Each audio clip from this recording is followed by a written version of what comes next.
और स्मरण करेंगे उस परम पिता का जिसके आशीष तले हमारा जीवन शांति से संपन्न हो रहा है। नमो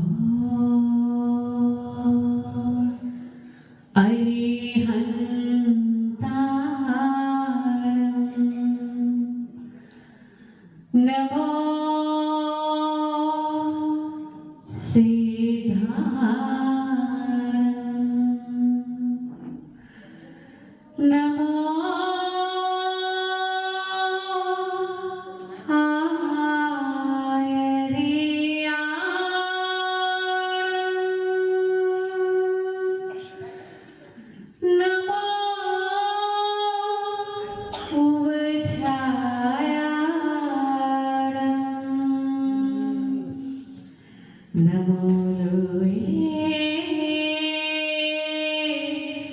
सब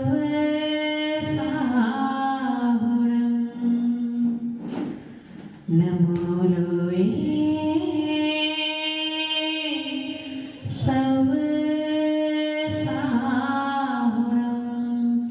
बोले परमेश की भगवान की परम पूज्य वासुदेव स्वामी महाराज की परम पूज्य तपस्वी सम्राट ईश्वर अजन्म श्री समरी सागरी महाराज की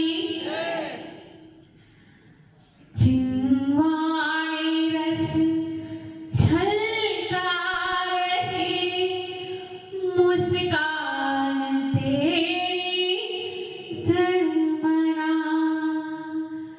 गुरु मंत्री शब्द में खाती आवाज में जादू भरा आवाज में जादू भरा मन की मेरी गहराई में जो समाए आप हो गुरुदेव मेरे शीश पर नित आपका ही हाथ हो।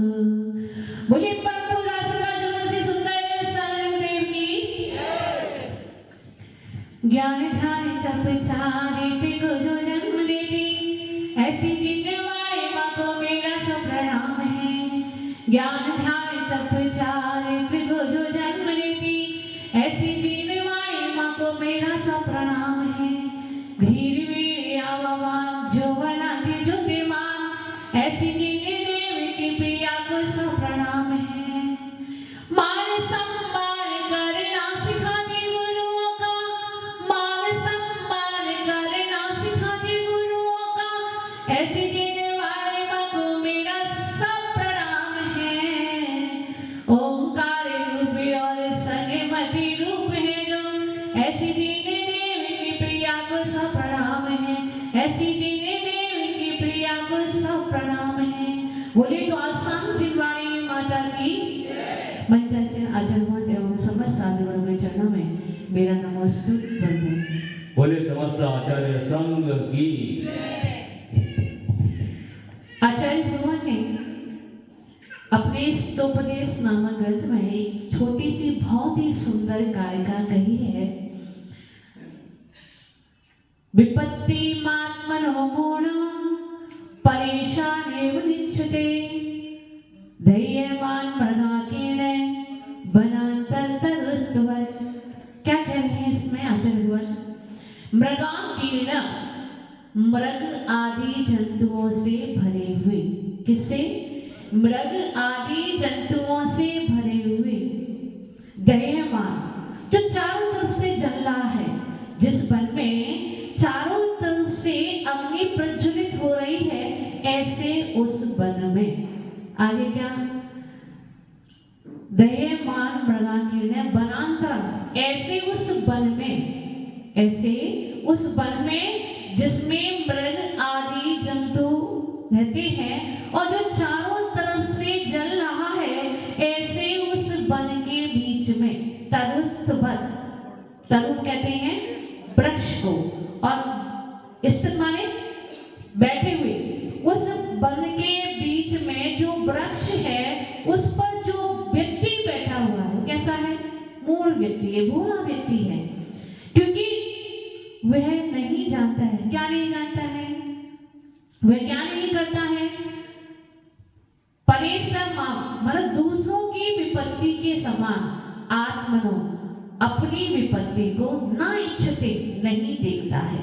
दूसरों की विपत्ति के जैसा अपनी विपत्ति को नहीं देखता है।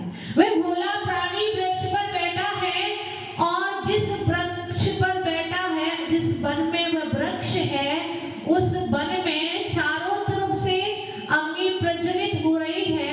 जंगल के जो प्राणी हैं वे इधर उधर अपनी जान को बचाने के लिए भाग रहे हैं, दौड़ रहे हैं। चारों तरफ हाहाकार मचा हुआ है, सब भय के मारे आक्रांत हैं।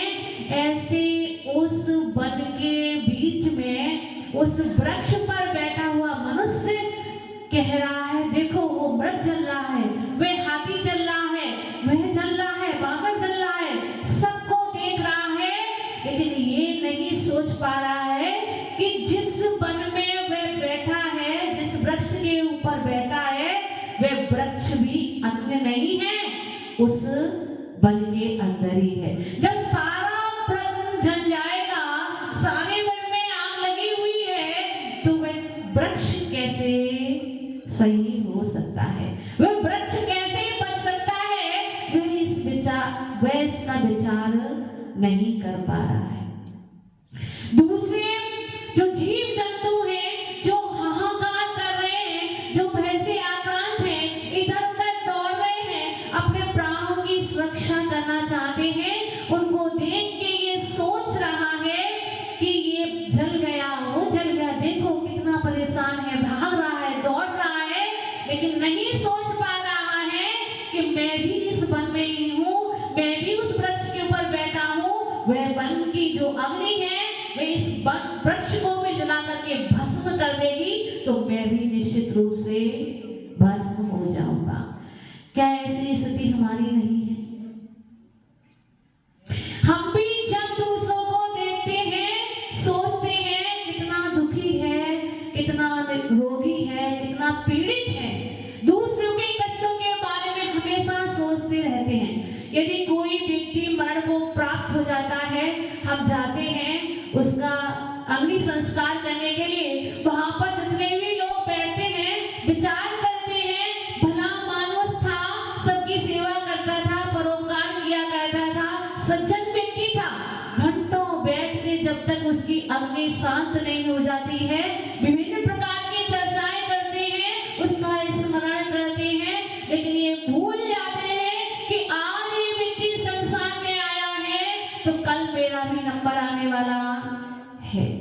जीवन का अंतिम सत्य मृत्यु ही है। जिसने जन्म लिया है उसको तो मरना ही है। कोई व्यक्ति मृत्यु से बच सकता है, चाहे वह राजा हो, रंग हो, कोई भी क्यों ना हो, चाहे वो रिद्धिधारी मुनीश्वर हो और चाहे वो ग्रहवीय तक जाने वाले देव हो, जो सर्वासुखी में जाने वाले देव भी हैं, चाहे वो शत्रु नरका नारकी हो, मरण तो सबको करना ही पड़ेगा।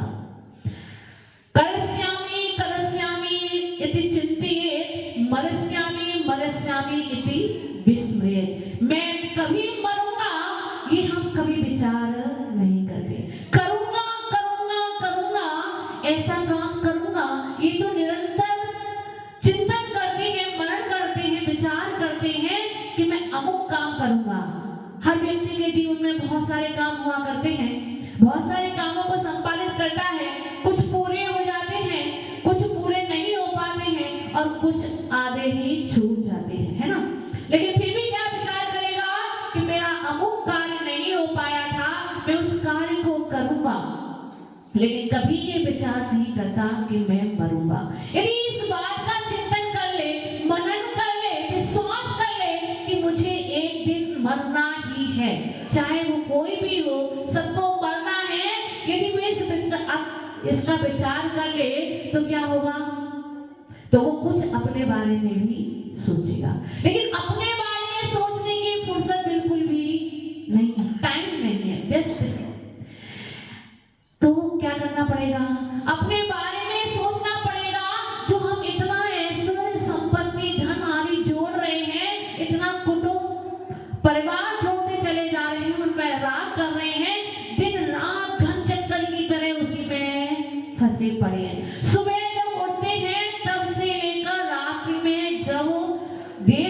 हो जाती है तब तक क्या चिंतन करते हैं कि कल मेरा वो काम रह गया था, वहां जाऊंगा, उस कार्य को पूरा करूंगा, उससे पैसे लूंगा, ये काम करूंगा, वो काम करूंगा।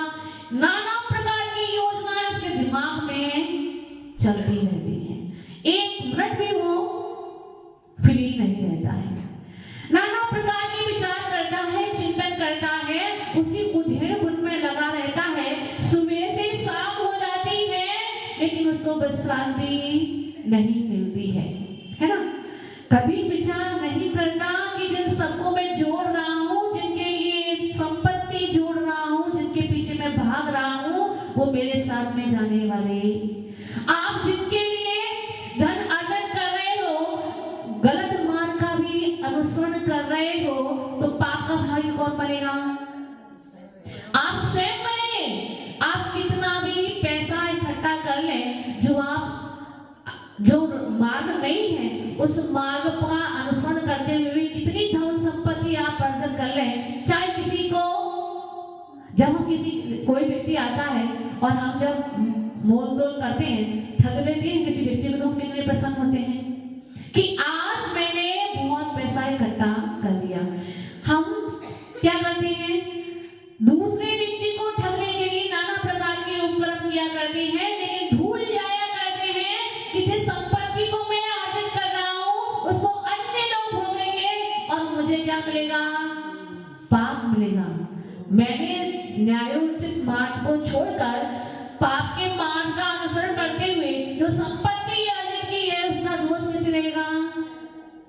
ध्यान रखना, सुख का जब समय होता है सब मित्र होते हैं, सब साथी होते हैं, लेकिन जब पाप का अवसर आता है, पाप का उदय आता है, तो कोई भी अपना नहीं रहता है। अरे अपने जन्म देने वाले माता पिता भी अपने बैरी हो जाया करते हैं, तो कौन अपना होगा?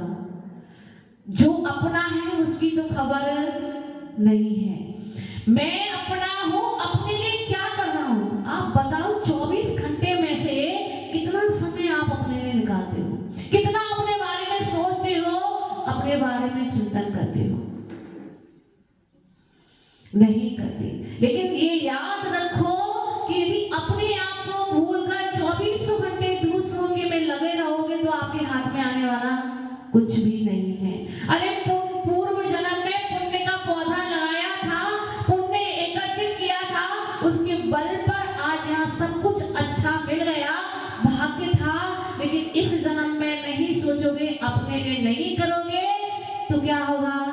वो वृक्ष भी सूख जाएगा। पुण्य का जो वृक्ष आपने लगाया था, जिसके होने पर आपको ऐसा महसूस होता है कि संसार में कोई भी दुख नहीं है, हम सुखी हैं, ऐसा आपकी गलत भ्रांति जो आपने अपने मन में बिठा ली है, जो धारणा बना ली है कि मैं सुखी हूं, वो क्यों? कि आपने पूर्व में पुण्य का वृक्ष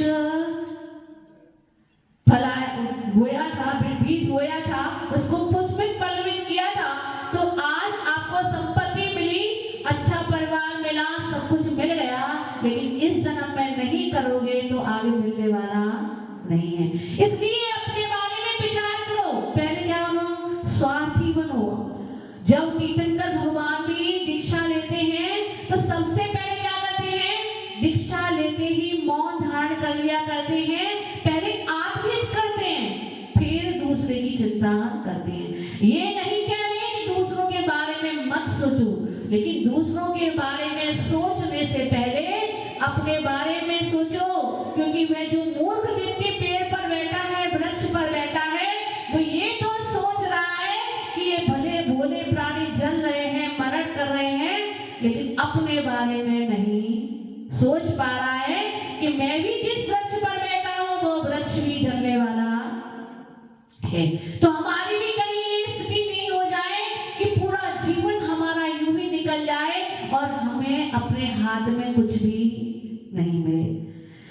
देखो, जो भाग लेकर आया है उसको वही मिलने वाला है, आप उसके लिए कुछ भी नहीं कर सकते। यदि आपने उसके लिए संपत्ति जोड़ भी ली है ना, बहुत बड़ा परिवार खड़ा भी कर दिया, बहुत सारी सुविधाओं को एकत्रित भी कर लिया, लेकिन यदि उसके भाग्य में नहीं है, आपकी संतान के भाग्य में नहीं है, तो आई हुई संपत्ति भी नष्ट हो जाएगी, है ना, वो रहने वाली नहीं है। और यदि उसके भाग में संपत्ति है तो आप कितनी भी जोड़ के रख जाओ, आप चवन्नी भी रख जाओगे तो उससे एक विशाल एम्पायर खड़ा कर लेगा। ये सामने वाले उनका पुण्य भी तो होना चाहिए ना। बहुत से ऐसे बच्चे होते हैं जिनको जन्म लेते हैं उनकी माएं सड़क पर छोड़ जाती हैं। बहुत ऐसे भी होते हैं जो विपत्ति, जो बहुत बड़ी आपदाओं के भागी बनकर के अकेले रह जाते हैं, एक्सीडेंट हो जाता है, पूरा परिवार खत्म हो जाता है, लेकिन कोई कोई पुण्यशाली बच्चा जीवित रह जाया करता है। ऐसा बच्चा जिसके पास कोई भी नहीं है वह भी अपना जीवन व्यतीत कर लिया करता है। कैसे? क्योंकि उसका भाग्य उसके पीछे पीछे दौड़ रहा है। तो आप किसी के भाग्य के निर्माता नहीं हैं, दूसरा अपने भाग्य का निर्माता स्वयं है। तो अपने बारे में सोचें, क्योंकि आप अपने भाग्य के निर्माता हैं, दूसरों के नहीं। समय है, सोच लो, विचार कर लो। ऐसा कोई भी व्यक्ति नहीं है जो इस संसार के सत्य को नहीं जानता है।